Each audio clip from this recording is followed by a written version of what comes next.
شروع اللہ کا نام لے کر جو بڑا مہربان نہایت رحم والا ہے۔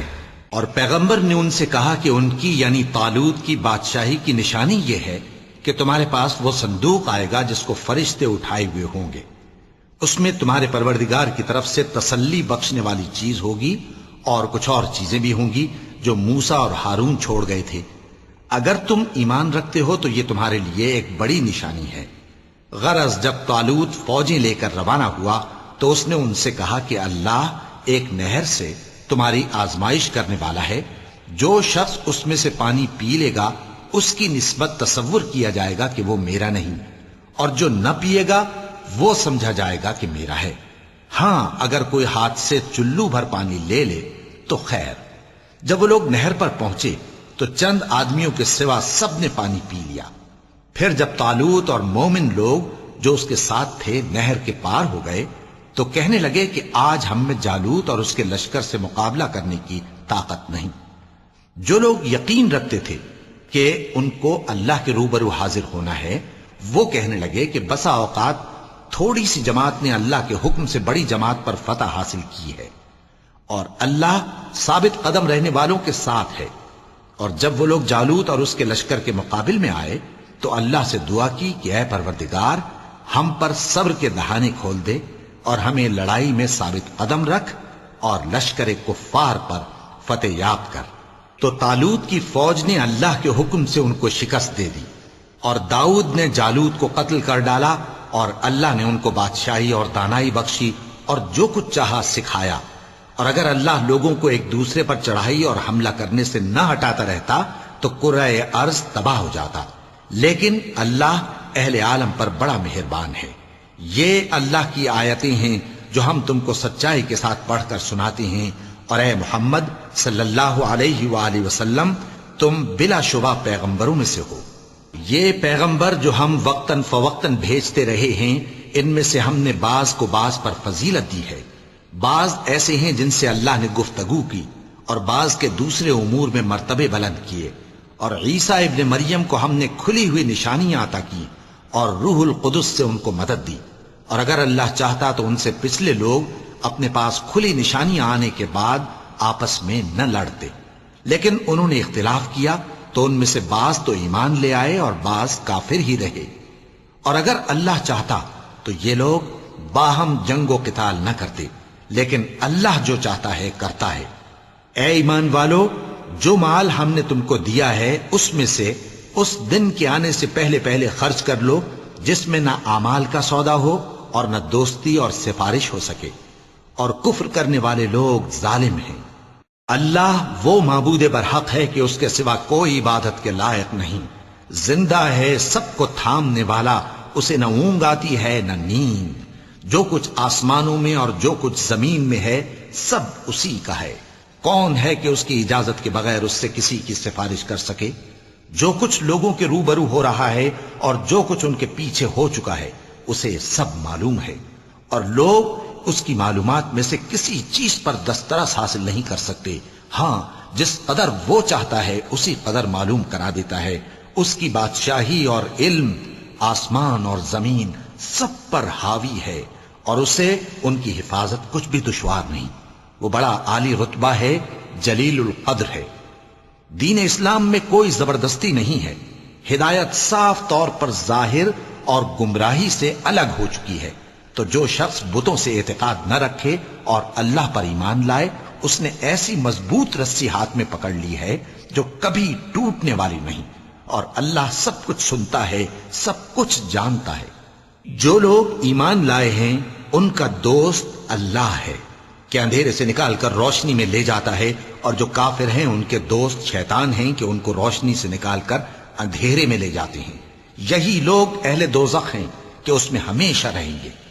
بھلا تم نے اس شخص کو نہیں دیکھا جو اس غرور کے سبب سے کہ اللہ نے اس کو سلطنت بخشی تھی ابراہیم سے اپنے پروردگار کے بارے میں جھگڑنے لگا؟ جب ابراہیم نے کہا میرا پروردگار تو وہ ہے جو زندگی دیتا ہے اور موت دیتا ہے، وہ بولا کہ زندگی اور موت تو میں بھی دے سکتا ہوں۔ ابراہیم نے کہا کہ اللہ تو سورج کو مشرق سے نکالتا ہے، آپ اسے مغرب سے نکال دیجئے۔ یہ سن کر وہ کافر ہکا بکا رہ گیا، اور اللہ بے انصافوں کو ہدایت نہیں دیا کرتا۔ یا اسی طرح اس شخص کو نہیں دیکھا جس کا ایک بستی پر جو اپنی چھتوں پر گری پڑی تھی گزر ہوا، تو اس نے کہا کہ اللہ اس کے باشندوں کو مرنے کے بعد کیوں کر زندہ کرے گا؟ تو اللہ نے اس کی روح قبض کر لی اور 100 برس تک اس کو مردہ رکھا۔ پھر اس کو جلا اٹھایا اور پوچھا تم کتنا عرصہ مرے پڑے رہے ہو؟ اس نے جواب دیا کہ 1 دن یا اس سے بھی کم۔ اللہ نے فرمایا نہیں بلکہ 100 برس مرے رہے ہو، اور اپنے کھانے پینے کی چیزوں کو دیکھو کہ اتنی مدت میں مطلق سڑی بسی نہیں، اور اپنے گدھے کو بھی دیکھو جو مرا پڑا ہے۔ غرض ان باتوں سے یہ ہے کہ ہم تم کو لوگوں کے لیے اپنی قدرت کی نشانی بنائیں۔ اور ہاں، گدھے کی ہڈیوں کو دیکھو کہ ہم ان کو کس طرح جوڑے دیتے اور ان پر کس طرح گوشت پوست چڑھائے دیتے ہیں۔ جب یہ واقعات اس کے مشاہدے میں آئے تو بول اٹھا کہ میں یقین کرتا ہوں کہ اللہ ہر چیز پر قادر ہے۔ اور جب ابراہیم نے اللہ سے عرض کیا کہ اے پروردگار مجھے دکھا کہ تو مردوں کو کیوں کر زندہ کرے گا، اللہ نے فرمایا کیا تم نے اس بات کا یقین نہیں کیا؟ انہوں نے کہا کیوں نہیں، لیکن میں دیکھنا اس لیے چاہتا ہوں کہ میرا دل اطمینان کامل حاصل کر لے۔ فرمایا کہ 4 پرندے لے لو، پھر ان کو اپنے سے ہلا لو اور ان کے ٹکڑے ٹکڑے کر دو، پھر ان کا ایک ایک ٹکڑا ہر ایک پہاڑ پر رکھ دو، پھر ان کو بلاؤ تو وہ تمہارے پاس دوڑتے چلے آئیں گے، اور جان رکھو کہ اللہ غالب ہے، صاحب حکمت ہے۔ جو لوگ اپنا مال اللہ کی راہ میں خرچ کرتے ہیں ان کے مال کی مثال اس دانے کی سی ہے جس سے 7 بالیں اگیں اور ہر ایک بال میں 100 دانے ہوں، اور اللہ جس کے اجر کو چاہتا ہے اور زیادہ کرتا ہے، اور اللہ کشائش والا ہے، سب کچھ جاننے والا ہے۔ جو لوگ اپنا مال اللہ کے راستے میں صرف کرتے ہیں پھر اس کے بعد نہ اس خرچ کا کسی پر احسان رکھتے ہیں اور نہ کسی کو تکلیف دیتے ہیں، ان کا صلہ ان کے پروردگار کے پاس تیار ہے، اور قیامت کے روز نہ ان کو کچھ خوف ہوگا اور نہ وہ غمگین ہوں گے۔ جس خیرات کے دینے کے بعد لینے والے کو ایذا دی جائے اس سے تو نرم بات کہہ دینی اور درگزر کرنا بہتر ہے، اور اللہ بے نیاز ہے، بردبار ہے۔ مومنوں، اپنے صدقات و خیرات احسان رکھنے اور ایذا دینے سے اس شخص کی طرح برباد نہ کر دینا جو لوگوں کو دکھاوے کے لیے مال خرچ کرتا ہے اور اللہ اور روز آخر پر ایمان نہیں رکھتا، تو اس کے مال کی مثال اس چٹان کی سی ہے جس پر تھوڑی سی مٹی پڑی ہو اور اس پر زور کا مے برس کر اسے صاف کر ڈالے۔ اسی طرح یہ ریاکار لوگ اپنے اعمال کا کچھ بھی صلہ حاصل نہیں کر سکیں گے، اور اللہ ایسے ناشکروں کو ہدایت نہیں دیا کرتا۔ اور جو لوگ اللہ کی خوشنودی حاصل کرنے کے لیے اور خلوص نیت سے اپنا مال خرچ کرتے ہیں ان کی مثال ایک باغ کی سی ہے جو اونچی جگہ پر واقع ہو، جب اس پر زور کا مے پڑے تو دگنا پھل لائے، پھر اگر مے نہ بھی پڑے تو خیر پھوار ہی صحیح، اور اللہ تمہارے کاموں کو دیکھ رہا ہے۔ بھلا تم میں کوئی یہ چاہتا ہے کہ اس کا کھجوروں اور انگوروں کا باغ ہو جس میں نہریں بہ رہی ہوں اور اس میں اس کے لیے ہر قسم کے میوے موجود ہوں، اور اسے بڑھاپا آ پکڑے اور اس کے ننھے ننھے بچے بھی ہوں، تو ناگہاں اس باغ پر آگ کا بھرا ہوا بگولا چلے، پس وہ جل جائے۔ اس طرح اللہ تم سے اپنی آیتیں کھول کھول کر بیان فرماتا ہے تاکہ تم سوچو اور سمجھو۔ مومنوں، جو پاکیزہ اور عمدہ مال تم کماتے ہو اور جو چیزیں ہم تمہارے لیے زمین سے نکالتے ہیں ان میں سے اللہ کی راہ میں بھی خرچ کرو، اور بری اور ناپاک چیزیں دینے کا قصد نہ کرنا کہ اگر وہ چیزیں تمہیں دی جائیں تو بجز اس کے کہ لیتے وقت آنکھیں بند کر لو ان کو کبھی نہ لو، اور جان رکھو کہ اللہ بے نیاز ہے، خوبیوں والا ہے۔ شیطان تمہیں تنگ دستی کا خوف دلاتا اور بے حیائی کے کام کرنے کو کہتا ہے، اور اللہ تم سے اپنی بخشش اور رحمت کا وعدہ کرتا ہے، اور اللہ کشائش والا ہے، سب کچھ جاننے والا ہے۔ وہ جس کو چاہتا ہے دانائی بخشتا ہے، اور جس کو دانائی ملی بے شک اس کو بڑی نعمت ملی، اور نصیحت تو وہی لوگ قبول کرتے ہیں جو عقل مند ہیں۔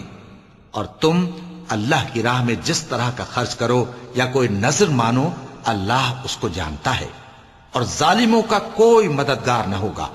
اگر تم خیرات ظاہر کر کے دو تو وہ بھی خوب ہے، اور اگر پوشیدہ دو اور دو بھی ضرورت مندوں کو تو یہ تمہارے لیے بہتر ہے۔ اور اس طرح کا دینا تمہارے گناہوں کو بھی دور کرے گا، اور اللہ کو تمہارے سب کاموں کی خبر ہے۔ اے نبی صلی اللہ علیہ وآلہ وسلم، تم ان لوگوں کی ہدایت کے ذمہ دار نہیں ہو، بلکہ اللہ ہی جس کو چاہتا ہے ہدایت بخشتا ہے۔ اور مومنو، تم جو مال خرچ کرو گے تو اس کا فائدہ تم ہی کو ہے، اور تم تو جو خرچ کرو گے اللہ کی خوشنودی کے لیے کرو گے، اور جو مال تم خرچ کرو گے وہ تمہیں پورا پورا دے دیا جائے گا اور تمہارا کچھ نقصان نہیں کیا جائے گا۔ اور ہاں، تم جو خرچ کرو گے تو ان حاجت مندوں کے لیے جو اللہ کی راہ میں رکے بیٹھے ہیں اور ملک میں کسی طرف جانے کی طاقت نہیں رکھتے اور مانگنے سے آر رکھتے ہیں، یہاں تک کہ نہ مانگنے کی وجہ سے ناواقف شخص ان کو تونگر خیال کرتا ہے، اور تم قیافے سے ان کو صاف پہچان لو کہ حاجت مند ہیں، اور شرم کے سبب لوگوں سے منہ پھوڑ کر اور لپٹ کر نہیں مانگ سکتے۔ اور تم جو مال خرچ کرو گے کچھ شک نہیں کہ اللہ اس کو جانتا ہے۔ جو لوگ اپنا مال رات اور دن اور پوشیدہ اور ظاہر اللہ کی راہ میں خرچ کرتے رہتے ہیں، ان کا صلہ ان کے پروردگار کے پاس ہے، اور ان کو قیامت کے دن نہ کسی طرح کا خوف ہوگا اور نہ غم۔ جو لوگ سود کھاتے ہیں وہ قبروں سے اس طرح حواس باختہ اٹھیں گے جیسے کسی کو جن نے لپٹ کر دیوانہ بنا دیا ہو، یہ اس لیے کہ وہ کہتے ہیں کہ سودا بیچنا بھی تو نفع کے لحاظ سے ویسا ہی ہے جیسے سود لینا، حالانکہ سودے کو اللہ نے حلال کیا ہے اور سود کو حرام۔ تو جس شخص کے پاس اللہ کی نصیحت پہنچی اور وہ سود لینے سے باز آ گیا تو جو پہلے ہو چکا وہ اس کا، اور قیامت میں اس کا معاملہ اللہ کے سپرد۔ اور جو پھر لینے لگا تو ایسے لوگ دوزخی ہیں کہ ہمیشہ دوزخ میں جلتے رہیں گے۔ اللہ سود کو نابود یعنی بے برکت کرتا اور خیرات کی برکت کو بڑھاتا ہے، اور اللہ کسی ناشکر گناہگار کو دوست نہیں رکھتا۔ جو لوگ ایمان لائے اور نیک عمل کرتے اور نماز پڑھتے اور زکوٰۃ دیتے رہے، ان کو ان کے کاموں کا صلہ اللہ کے ہاں ملے گا، اور قیامت کے دن ان کو نہ کچھ خوف ہوگا اور نہ وہ غمناک ہوں گے۔ مومنو، اللہ سے ڈرو، اور اگر ایمان رکھتے ہو تو جتنا سود باقی رہ گیا ہے اس کو چھوڑ دو۔ پھر اگر ایسا نہ کرو گے تو تم اللہ اور اس کے رسول کی طرف سے اعلان جنگ سن لو، اور اگر توبہ کر لو گے اور سود چھوڑ دو گے تو تم کو اپنی اصل رقم لینے کا حق ہے، جس میں نہ اوروں کا نقصان اور نہ تمہارا نقصان۔ اور اگر قرض لینے والا تنگ دست ہو تو اسے کشائش کے حاصل ہونے تک مہلت دو، اور اگر زر قرض بخش دو تو وہ تمہارے لیے زیادہ اچھا ہے، بشرطے کہ سمجھو۔ اور اس دن سے ڈرو جبکہ تم اللہ کے حضور میں لوٹ کر جاؤ گے، اور ہر شخص اپنے اعمال کا پورا پورا بدلہ پائے گا اور کسی کو کچھ نقصان نہ ہوگا۔ مومنو، جب تم آپس میں کسی میعاد معین کے لیے قرض کا معاملہ کرنے لگو تو اس کو لکھ لیا کرو، اور لکھنے والا تم میں کسی کا نقصان نہ کرے بلکہ انصاف سے لکھے۔ نیز لکھنے والا جیسا اللہ نے اسے سکھایا ہے لکھنے سے انکار بھی نہ کرے اور دستاویز لکھ دے۔ اور جو شخص قرض لے وہی دستاویز کا مضمون بول کر لکھوائے، اور اللہ سے کہ اس کا مالک ہے خوف کرے، اور زر قرض میں سے کچھ کم نہ لکھوائے۔ اور اگر قرض لینے والا کم عقل یا ضعیف ہو یا مضمون لکھوانے کی قابلیت نہ رکھتا ہو تو جو اس کا ولی ہو وہ انصاف کے ساتھ مضمون لکھوائے، اور اپنے میں سے 2 مردوں کو ایسے معاملے کے گواہ کر لیا کرو، اور اگر 2 مرد نہ ہوں تو 1 مرد اور 2 عورتیں جن کو تم گواہ پسند کرو کافی ہیں، کہ اگر ان میں سے ایک بھول جائے گی تو دوسری اسے یاد دلا دے گی۔ اور جب گواہ گواہی کے لیے طلب کیے جائیں تو انکار نہ کریں۔ اور قرض تھوڑا ہو یا بہت اس کی دستاویز کے لکھنے لکھانے میں سستی نہ کرنا، یہ بات اللہ کے نزدیک نہایت قرین انصاف ہے، اور شہادت کے لیے بھی یہ بہت درست طریقہ ہے۔ اس سے تم کو کسی طرح کا شک و شبہ بھی نہیں پڑے گا۔ ہاں، اگر سودا دست بدست ہو جو تم آپس میں لیتے دیتے ہو تو اگر ایسے معاملے کے دستاویز نہ لکھو تو تم پر کچھ گناہ نہیں۔ اور جب خرید و فروخت کیا کرو، مثلا زمین جائیداد کی، تو بھی گواہ کر لیا کرو، اور کاتب دستاویز اور گواہ معاملہ کرنے والوں کا کسی طرح کا نقصان نہ کریں۔ اگر تم لوگ ایسا کرو تو یہ تمہارے لیے گناہ کی بات ہے، اور اللہ سے ڈرو اور دیکھو کہ وہ تم کو کیسی مفید باتیں سکھاتا ہے، اور اللہ ہر چیز سے واقف ہے۔ اور اگر تم سفر پر ہو اور دستاویز لکھنے والا نہ مل سکے تو کوئی چیز رہن با قبضہ رکھ کر قرض لے لو، اور اگر تم میں سے کوئی دوسرے کو امین سمجھے یعنی رہن کے بغیر قرض دے دے تو امانت دار کو چاہیے کہ صاحب امانت کی امانت ادا کر دے، اور اللہ سے جو اس کا پروردگار ہے ڈرے، اور دیکھنا شہادت کو مت چھپانا، جو اس کو چھپائے گا وہ دل کا گناہگار ہوگا، اور اللہ تمہارے سب کاموں سے واقف ہے۔ جو کچھ آسمانوں میں اور جو کچھ زمین میں ہے سب اللہ ہی کا ہے۔ تم اپنے دلوں کی بات کو ظاہر کرو گے تو اور چھپاؤ گے تو اللہ تم سے اس کا حساب لے گا، پھر وہ جسے چاہے مغفرت کرے اور جسے چاہے عذاب دے، اور اللہ ہر چیز پر قادر ہے۔ رسول اللہ صلی اللہ علیہ وآلہ وسلم اس کتاب پر جو ان کے پروردگار کی طرف سے ان پر نازل ہوئی ایمان رکھتے ہیں، اور مومن بھی سب اللہ پر اور اس کے فرشتوں پر اور اس کی کتابوں پر اور اس کے پیغمبروں پر ایمان رکھتے ہیں، اور کہتے ہیں کہ ہم اس کے پیغمبروں سے کسی میں کچھ فرق نہیں کرتے، اور وہ اللہ سے عرض کرتے ہیں کہ ہم نے تیرا حکم سنا اور قبول کیا۔ اے پروردگار، ہم تیری بخشش مانگتے ہیں اور تیری ہی طرف لوٹ کر جانا ہے۔ اللہ کسی شخص کو اس کی طاقت سے زیادہ کا ذمہ دار نہیں بناتا۔ اچھے کام کرے گا تو اس کو ان کا فائدہ ملے گا، برے کرے گا تو اسے ان کا نقصان پہنچے گا۔ اے پروردگار، اگر ہم سے بھول یا چوک ہو گئی ہو تو ہم سے مواخذہ نہ کیجو۔ اے پروردگار، ہم پر ایسا بوجھ نہ ڈالیو جیسا تو نے ہم سے پہلے لوگوں پر ڈالا تھا۔ اے پروردگار، جتنا بوجھ اٹھانے کی ہم میں طاقت نہیں اتنا بوجھ ہم پر نہ رکھیو، اور اے پروردگار ہمارے گناہوں سے درگزر کر اور ہمیں بخش دے اور ہم پر رحم فرما، تو ہی ہمارا مددگار ہے، سو ہم کو کافروں پر غالب کر۔ شروع اللہ کا نام لے کر جو بڑا مہربان نہایت رحم والا ہے۔ الف لام میم۔ اللہ جو معبود برحق ہے، اس کے سوا کوئی عبادت کے لائق نہیں، زندہ ہے سب کو تھامنے والا۔ اس نے اے نبی تم پر سچی کتاب نازل کی جو پہلی آسمانی کتابوں کی تصدیق کرتی ہے، اور اسی نے تورات اور انجیل نازل کی تھی۔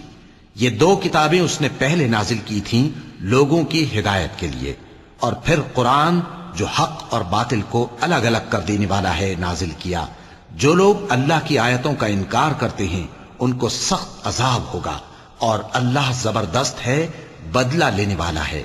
اللہ ایسا خبیر و بصیر ہے کہ کوئی چیز اس سے پوشیدہ نہیں، نہ زمین میں اور نہ آسمان میں۔ وہی تو ہے جو ماں کے پیٹ میں جیسی چاہتا ہے تمہاری صورتیں بناتا ہے، اس غالب حکمت والے کے سوا کوئی عبادت کے لائق نہیں۔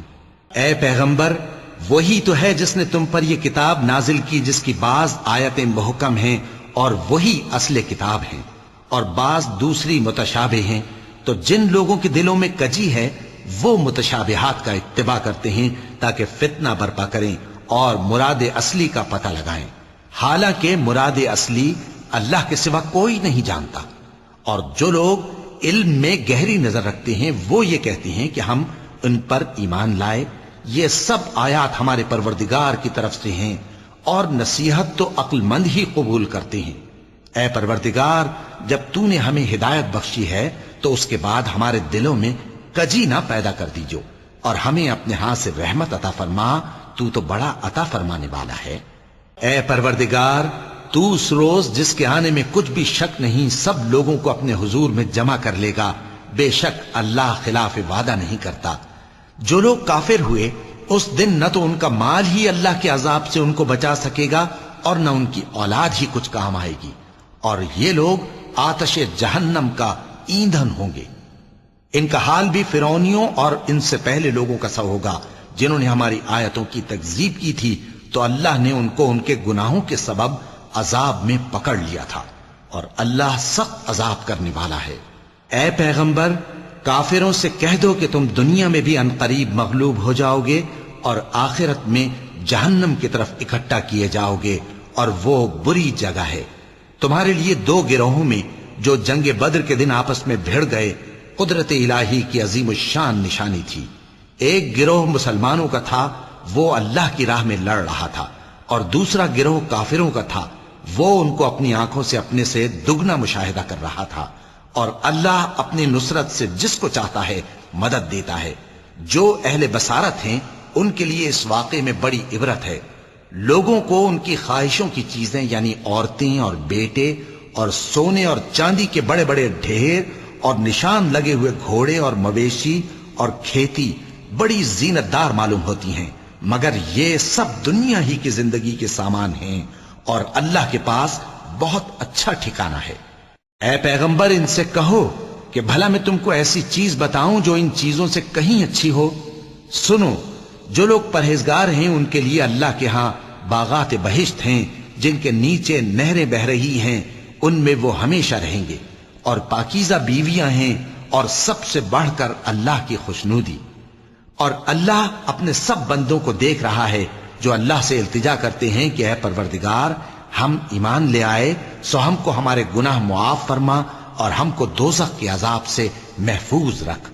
یہ وہ لوگ ہیں جو مشکلات میں صبر کرتے اور سچ بولتے اور عبادت میں لگے رہتے اور نیکی میں خرچ کرتے اور اوقات سحر میں گناہوں کی معافی مانگا کرتے ہیں۔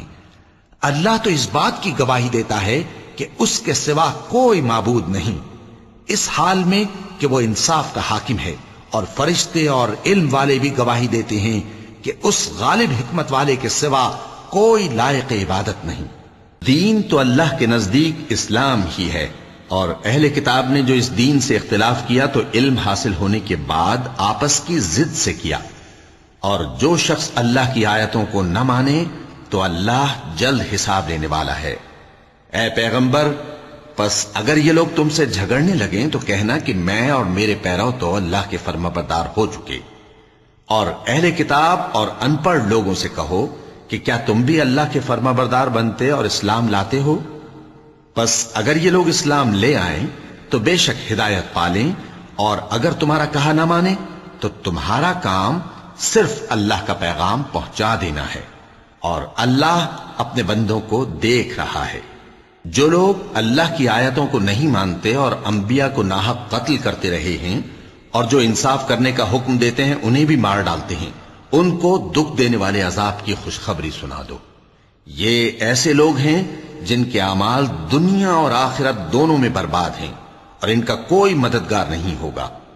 بھلا تم نے ان لوگوں کو نہیں دیکھا جن کو کتاب یعنی تورات سے حصہ دیا گیا، اور وہ اس کتاب اللہ یعنی قرآن کی طرف بلائے جاتے ہیں تاکہ یہ ان کے تنازعات کا ان میں فیصلہ کر دے، تو ایک فریق ان میں سے پھر جاتا ہے اور منہ پھیر لیتا ہے، یہ اس لیے کہ یہ اس بات کے قائل ہیں کہ دوزخ کی آگ ہمیں چند روز کے سوا چھو ہی نہیں سکے گی، اور جو کچھ یہ دین کے بارے میں بہتان باندھتے رہے ہیں اس نے ان کو دھوکے میں ڈال رکھا ہے۔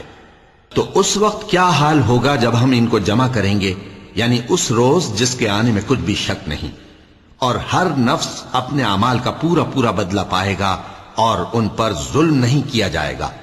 کہو کہ اے اللہ، اے بادشاہی کے مالک، تو جس کو چاہے بادشاہی بخشے اور جس سے چاہے بادشاہی چھین لے، اور جس کو چاہے عزت دے اور جسے چاہے ذلیل کرے۔ ہر طرح کی بھلائی تیرے ہی ہاتھ ہے، اور بے شک تو ہر چیز پر قادر ہے۔ تو ہی رات کو دن میں داخل کرتا اور تو ہی دن کو رات میں داخل کرتا ہے، تو ہی بے جان سے جاندار پیدا کرتا ہے اور تو ہی جاندار سے بے جان پیدا کرتا ہے، اور تو ہی جس کو چاہتا ہے بے حساب رزق بخشتا ہے۔ مومنوں کو چاہیے کہ مومنوں کے سوا کافروں کو دوست نہ بنائیں، اور جو ایسا کرے گا اس سے اللہ کا کچھ عہد نہیں۔ ہاں، اگر اس طریق سے تم ان کے شر سے بچاؤ کی صورت پیدا کرو تو مذائقہ نہیں، اور اللہ تم کو اپنے غضب سے ڈراتا ہے، اور اللہ ہی کی طرف تم کو لوٹ کر جانا ہے۔ اے پیغمبر، لوگوں سے کہہ دو کہ کوئی بات تم اپنے دلوں میں مخفی رکھو یا اسے ظاہر کرو، اللہ اس کو جانتا ہے، اور جو کچھ آسمانوں میں اور جو کچھ زمین میں ہے اس کو سب کی خبر ہے، اور وہ ہر چیز پر قادر ہے۔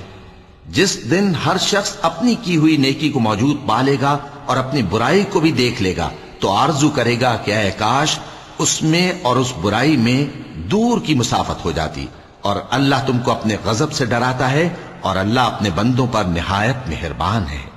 اے پیغمبر، لوگوں سے کہہ دو کہ اگر تم اللہ کو دوست رکھتے ہو تو میری پیروی کرو، اللہ بھی تمہیں دوست رکھے گا اور تمہارے گناہ معاف کر دے گا، اور اللہ بخشنے والا ہے، مہربان ہے۔ کہہ دو کہ اللہ اور اس کے رسول کا حکم مانو، پس اگر وہ نہ مانے تو اللہ بھی کافروں کو دوست نہیں رکھتا۔ اللہ نے آدم اور نوح اور خاندان ابراہیم اور خاندان عمران کو تمام جہان کے لوگوں میں سے منتخب فرمایا تھا. ان میں سے بعض بعض کی اولاد تھے، اور اللہ سننے والا ہے، جاننے والا ہے. وہ وقت یاد کرنے کے لائق ہے جب عمران کی بیوی نے کہا کہ اے پروردگار، جو بچہ میرے پیٹ میں ہے میں اس کو تیری نذر کرتی ہوں، اسے دنیا کے کاموں سے آزاد رکھوں گی، تو اسے میری طرف سے قبول فرما، تو تو سننے والا ہے، جاننے والا ہے. پھر جب ان کے ہاں بچہ پیدا ہوا تو کہنے لگی کہ پروردگار، میرے تو لڑکی ہوئی ہے، جبکہ اللہ خوب جانتا تھا جو ان کے ہاں ولادت ہوئی تھی، اور نہ ہوتا لڑکا مانند اس لڑکی کے. اور کہنے لگیں میں نے اس کا نام مریم رکھا ہے، اور میں اس کو اور اس کی اولاد کو شیطان مردود سے تیری پناہ میں دیتی ہوں. تو اس کے پروردگار نے اس کو پسندیدگی کے ساتھ قبول فرمایا اور اسے اچھی طرح پرورش کیا، اور زکریا کو اس کا کفیل بنایا. زکریا جب کبھی عبادت گاہ میں اس کے پاس جاتے تو اس کے پاس کھانا پاتے. یہ کیفیت دیکھ کر ایک دن مریم سے پوچھنے لگے کہ مریم، یہ کھانا تمہارے پاس کہاں سے آتا ہے؟ وہ بولی کہ اللہ کے ہاں سے آتا ہے، بے شک اللہ جسے چاہتا ہے بے حساب رزق دیتا ہے. اس وقت زکریا نے اپنے پروردگار کو پکارا، عرض کی کہ پروردگار، مجھے اپنی طرف سے اولاد صالح عطا فرما، تو بے شک دعا سننے والا ہے. چنانچہ وہ ابھی عبادت گاہ میں کھڑے نماز ہی پڑھ رہے تھے کہ فرشتوں نے آواز دی کہ زکریا، اللہ تمہیں یحییٰ کی بشارت دیتا ہے، جو کلمۃ اللہ یعنی عیسیٰ کی تصدیق کریں گے اور سردار ہوں گے اور عورتوں سے رغبت نہ رکھنے والے اور ایک پیغمبر یعنی نیکوکاروں میں ہوں گے. زکریا نے کہا، اے پروردگار، میرے ہاں لڑکا کیوں کر پیدا ہوگا کہ میں تو بڈھا ہو گیا ہوں اور میری بیوی بانجھ ہے. فرمایا اسی طرح اللہ جو چاہتا ہے کرتا ہے. زکریا نے کہا کہ پروردگار، میرے لیے کوئی نشانی مقرر فرما دے. فرمایا تمہاری نشانی یہ ہے کہ تم لوگوں سے 3 دن اشارے کے سوا بات نہ کر سکو گے. تو ان دنوں میں اپنے پروردگار کی کثرت سے یاد اور صبح و شام اس کی تسبیح کرنا. اور جب فرشتوں نے مریم سے کہا کہ مریم، اللہ نے تم کو برگزیدہ کیا ہے اور تمہیں پاک بنایا ہے اور دنیا جہان کی عورتوں میں سے تم کو منتخب کیا ہے، اے مریم اپنے پروردگار کی فرما برداری کرنا اور سجدہ کرنا اور رکوع کرنے والوں کے ساتھ رکوع کرنا. اے نبی، یہ باتیں اخبار غیب میں سے ہیں جو ہم تمہارے پاس بھیجتے ہیں. اور جب وہ لوگ اپنے قلم بطور قرعہ ڈال رہے تھے کہ مریم کا کفیل کون بنے تو تم ان کے پاس نہیں تھے، اور نہ اس وقت ہی ان کے پاس تھے جب وہ آپس میں جھگڑ رہے تھے. وہ وقت بھی یاد کرنے کے لائق ہے جب فرشتوں نے مریم سے کہا کہ مریم، اللہ تم کو اپنی طرف سے ایک کلمے کی بشارت دیتا ہے جس کا نام مسیح اور مشہور عیسیٰ ابن مریم ہوگا، اور جو دنیا اور آخرت میں آبرو مند اور مقربین میں سے ہوگا، اور ماں کی گود میں اور بڑی عمر کا ہو کر دونوں حالتوں میں لوگوں سے یکساں گفتگو کرے گا اور نیکوکاروں میں ہوگا. مریم نے کہا کہ پروردگار، میرے ہاں بچہ کیوں کر ہوگا کہ کسی انسان نے مجھے ہاتھ تک تو لگایا نہیں. فرمایا کہ اللہ اسی طرح جو چاہتا ہے پیدا کرتا ہے. جب وہ کوئی کام کرنا چاہتا ہے تو ارشاد فرما دیتا ہے کہ ہو جا، تو وہ ہو جاتا ہے.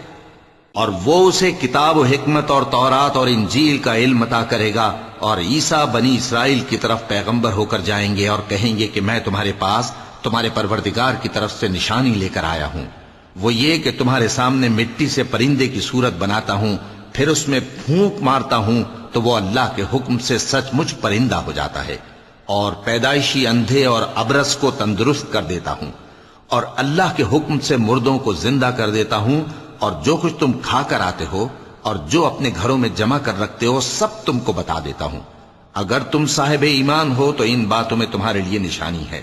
اور مجھ سے پہلے جو تورات نازل ہوئی تھی اس کی تصدیق بھی کرتا ہوں، اور میں اس لیے بھی آیا ہوں کہ بعض چیزیں جو تم پر حرام تھیں ان کو تمہارے لیے حلال کر دوں.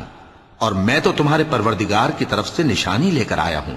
تو اللہ سے ڈرو اور میرا کہا مانو. کچھ شک نہیں کہ اللہ ہی میرا اور تمہارا پروردگار ہے، تو اسی کی عبادت کرو، یہی سیدھا رستہ ہے. پھر جب عیسیٰ نے ان کی طرف سے انکار و نافرمانی ہی دیکھی تو کہنے لگے کہ کوئی ہے جو اللہ کا طرفدار اور میرا مددگار ہو؟ حواری بولے کہ ہم اللہ کے طرفدار اور آپ کے مددگار ہیں. ہم اللہ پر ایمان لائے اور آپ گواہ رہے کہ ہم فرمانبردار ہیں. اے پروردگار، جو کتاب تو نے نازل فرمائی ہے ہم اس پر ایمان لے آئے اور تیرے پیغمبر کے متبع ہو چکے. تو ہم کو ماننے والوں میں لکھ رکھ، اور وہ یعنی یہود قتل عیسیٰ کے بارے میں ایک چال چلے، اور اللہ نے بھی عیسیٰ کو بچانے کے لیے تدبیر کی، اور اللہ بہترین تدبیر کرنے والا ہے۔ اس وقت اللہ نے فرمایا کہ عیسیٰ، میں تمہاری دنیا میں رہنے کی مدت پوری کر کے تم کو اپنی طرف اٹھا لوں گا اور تمہیں کافروں کی صحبت سے پاک کر دوں گا، اور جو لوگ تمہاری پیروی کریں گے ان کو کافروں پر قیامت تک فائق و غالب رکھوں گا۔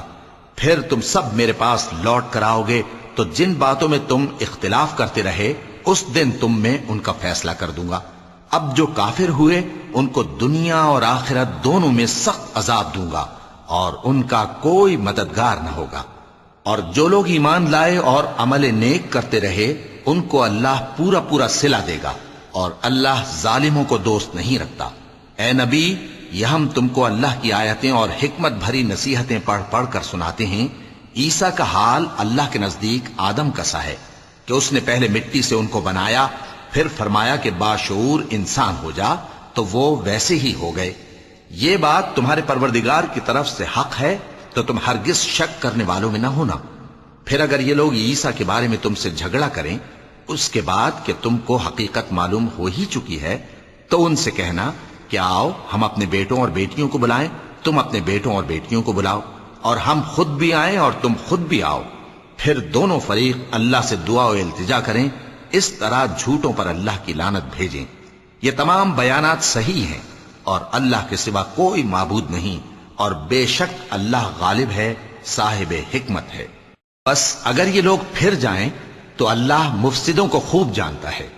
کہہ دو کہ اے اہل کتاب، جو بات ہمارے اور تمہارے دونوں کے درمیان یکساں تسلیم کی گئی ہے اس کی طرف آؤ، وہ یہ کہ اللہ کے سوا ہم کسی کی عبادت نہ کریں اور اس کے ساتھ کسی چیز کو شریک نہ بنائیں، اور ہم میں کوئی کسی کو اللہ کے سوا اپنا کارساز نہ سمجھے۔ پھر اگر یہ لوگ اس بات کو نہ مانیں تو ان سے کہہ دو کہ تم گواہ رہو کہ ہم اللہ کے فرما بردار ہیں۔ اے اہل کتاب، تم ابراہیم کے بارے میں کیوں جھگڑتے ہو؟ حالانکہ تورات اور انجیل ان کے بعد اتری ہیں اور وہ پہلے ہو چکے، تو کیا تم عقل نہیں رکھتے؟ دیکھو، ایسی بات میں تو تم نے جھگڑا کیا ہی تھا جس کا تمہیں کچھ علم تھا بھی، مگر ایسی بات میں کیوں جھگڑتے ہو جس کا تم کو کچھ بھی علم نہیں؟ اور اللہ جانتا ہے اور تم نہیں جانتے۔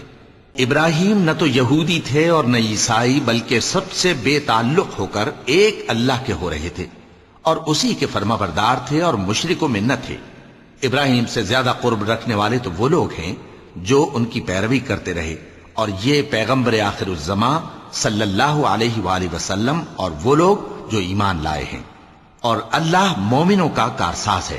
اے اہل اسلام، بعض اہل کتاب اس بات کی خواہش رکھتے ہیں کہ کسی طرح تم کو گمراہ کر دیں، حالانکہ یہ تم کو کیا گمراہ کریں گے، اپنے آپ کو ہی گمراہ کر رہے ہیں اور نہیں جانتے۔ اے اہل کتاب، تم اللہ کی آیتوں سے کیوں انکار کرتے ہو اور تم تورات کو مانتے تو ہو؟ اے اہل کتاب، تم سچ کو جھوٹ کے ساتھ خلط ملط کیوں کرتے ہو اور حق کو کیوں چھپاتے ہو جبکہ تم جانتے بھی ہو؟ اور اہل کتاب کا ایک گروہ اپنے آدمیوں سے کہتا ہے کہ جو کتاب مومنوں پر نازل ہوئی ہے اس پر دن کے شروع میں تو ایمان لے آیا کرو اور اس کے آخر میں انکار کر دیا کرو، تاکہ وہ اسلام سے برگشتہ ہو جائیں، اور اپنے دین کے پیروں کے سوا کسی اور کی بات کا یقین نہ کر لینا۔ اے پیغمبر، کہہ دو کہ ہدایت تو اللہ ہی کی ہدایت ہے۔ وہ یہ بھی کہتے ہیں، یہ بھی نہ ماننا کہ جو چیز تم کو ملی ہے ویسی کسی اور کو بھی مل سکتی ہے، ورنہ وہ تم پر تمہارے رب کے روبرو حجت قائم کر دیں گے۔ اے پیغمبر، کہہ دو کہ بزرگی اللہ ہی کے ہاتھ میں ہے، وہ جسے چاہتا ہے دیتا ہے، اور اللہ کشائش والا ہے، علم والا ہے۔ وہ اپنی رحمت سے جس کو چاہتا ہے خاص کر لیتا ہے، اور اللہ بڑے فضل کا مالک ہے۔ اور اہل کتاب میں سے کوئی تو ایسا ہے کہ اگر تم اس کے پاس دیناروں کا ڈھیر امانت رکھ دو تو تم کو فوراً واپس دے دے، اور کوئی اس طرح کا ہے کہ اگر اس کے پاس 1 دینار بھی امانت رکھو تو جب تک اس کے سر پر ہر وقت کھڑے نہ رہو تمہیں دے ہی نہیں۔ یہ اس لیے کہ وہ کہتے ہیں کہ امیوں کے بارے میں ہم سے مواخذہ نہیں ہوگا۔ یہ اللہ پر محض جھوٹ بولتے ہیں اور اس بات کو جانتے بھی ہیں۔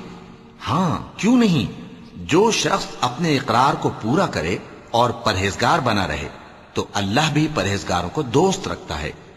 جو لوگ اللہ کے اقراروں اور اپنی قسموں کو بیچ ڈالتے ہیں اور ان کے عوض تھوڑی سی قیمت حاصل کرتے ہیں، ان کا آخرت میں کچھ حصہ نہیں۔ ان سے اللہ نہ تو کلام کرے گا اور نہ قیامت کے روز ان کی طرف دیکھے گا، اور نہ ان کو پاک کرے گا، اور ان کو دکھ دینے والا عذاب ہوگا۔ وَلَقَدْ